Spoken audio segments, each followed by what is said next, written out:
나중에 이제 애가 하는 말에 의하면은 나는 아무도 얘기해 준 사람 없이 나는 혼자 있었다 그러는 거예요.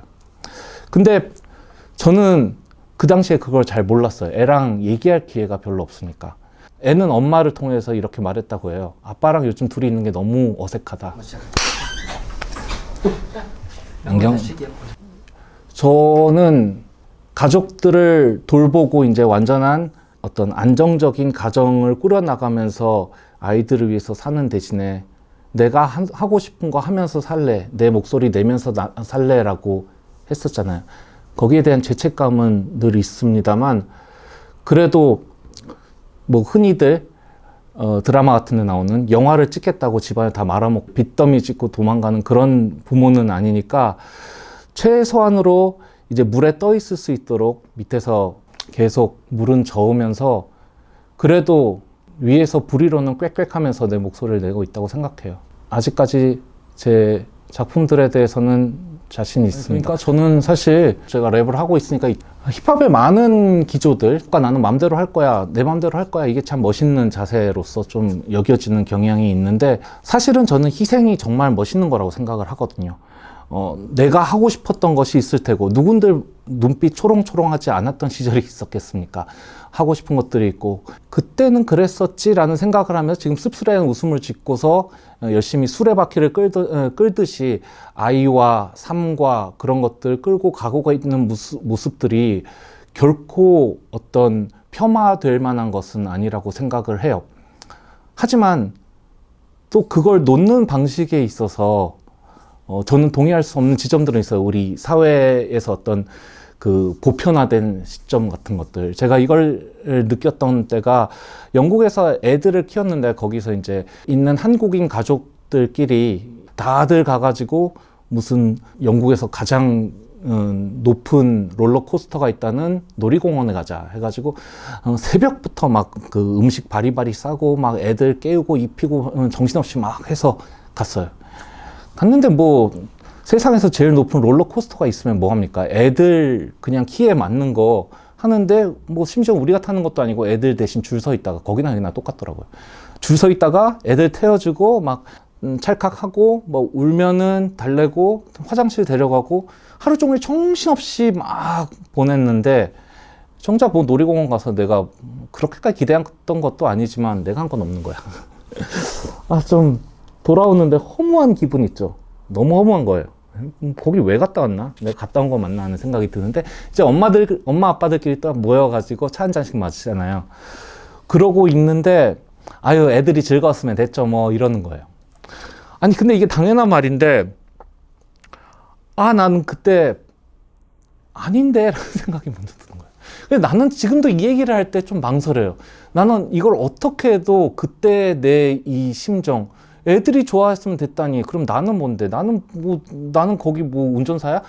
어떤 그 심정 같은 게 부모로서 당연히 희생해야 될 부분인데도 불구하고 나는 절대 그렇게 느끼지 못했음을 아직도 다른 사람들한테 설득할 자신이 없어요. 근데 그랬어요. 근데 이건 아닌데 우리가 태어날 때부터 애들이 있었던 것도 아니고 어느 날 때부터 1부터 100까지 전부 다 애들한테 희생을 하고서 그걸로서 하하하 애들이 좋아했으면 됐다. 애들이 이번에 100점 맞았으면 됐죠 뭐. 자기가 하고 싶은 게 있었는데 그 돈을 깨가지고 뭐 애들 학원비에 넣으면서 아이고 그래도 너 성적 올라갔으니까 됐다라고 그런 얘기를 입 밖에 꺼내지는 않았지만 속으로 한다는 거 그게 당연시 되는 게 참 너무 싫었던 거예요. 그래서 엄마가 되어도 아빠가 되어도 부장님이 되어도 뭐 혹은 선생님이 되어도 나는 나구나라는 생각이 그때 들더라고요. 뭐 사회적으로 보면은 희생이 너무 당연시되는 사회에서 나도 하고 싶은 게 있다가 저는 지금 상충되는 상태에서 어떻게 저렇게 양쪽을 다 어떻게든 건너가면서 살려고 하는 거고요. 미안한 부분들은 여전히 있습니다.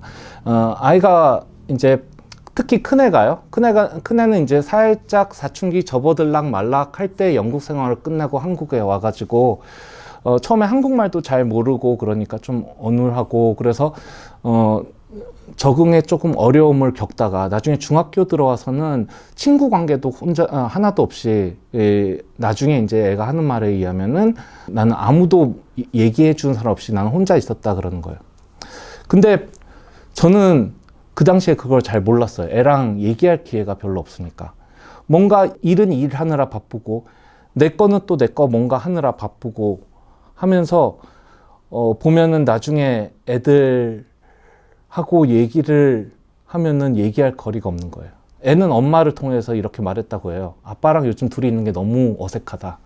힘들다. 그렇게 얘기를 했다고 하고, 저도 이제 우리나라 아버지하고 딸의 관계가 살짝 비틀어지는 지점, 이거 노래로도 좀 내긴 했었는데, 그게 좀 이해가 가는 게 서로 잘 모르잖아요. 어쩌다 휴일이 생기고 어쩌다 이제 애가 있어가지고 이제 얘기를 하려고 해요. 근데 얘기할 거리가 없죠. 뭐 얘가 요즘에 뭘 하는지 뭐 시험은 언제고 친구는 누가인지 전혀 모르니까 얘기할 거리가 없으니까 주변에 돌아보면은 그냥 지적할 거리가 그냥 나오는 거예요. 애가 방이 어지럽혀져 있다거나 뭐를 안 해놨다거나, 야 너 이거 머리카락 그 샤워가 나서 좀 주술했지라든가, 이게 나오면 그러면 어떻게 돼요? 싸움이 되죠. 아빠라고 보는 사람은 자주 보지도 못하는데 보면 잔소리만 해. 그것도 앞뒤 맥락 없는 그냥 눈에 보이는 잔소리야. 그래서 애랑도 틀어지고 막 이런 게 생겨나고요.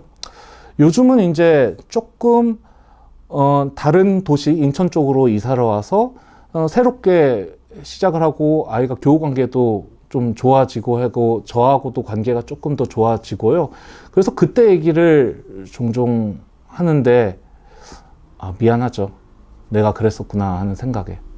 그래서 어떻게 하든 간에 제가 완전히 100% 최선을 다했다고는, 그것이 일이건 음악이건 가족이건 혹은 완전히 누가 봐도 진짜 도덕적으로 완벽한 삶을 살았다? 그런 식으로는 얘기는 못할 것 같아요. 다만 지금이라도 조금 더 소통을 하려고 하면서 여기에 대한 미안한 마음은 가지고 있으면서 제가 하고 싶은 것을 같이 추구하는 것도 중요하다고 생각해요. 왜냐하면 우리는 70년, 80년, 이제 90년 넘게 살잖아요. 그러면서 40대가 들어가면은 너는 남을 위해서 몸 바치는 삶으로만 너를 100%로 살아야 된다. 그거는 아니라고 생각을 하거든요. 그래서 거기에 대해서는 양해를 많이 구하고 있고요. 다행히 이제 애들도 좀 커가면서 자신의 부모들이, 저의 마눌님 같은 경우에는 문화예술단체라면서 지금은 또 학문에 대한 뜻이 있어가지고 다시 대학원에 다니고 있고요. 저 같은 경우는 영어 강사를 하면서 음악을 한다는 거. 그래서 지금은 애들이 또 이해해주고 많이 마음속으로든 어쨌든 지원해주는 면도 있다고 생각을 합니다.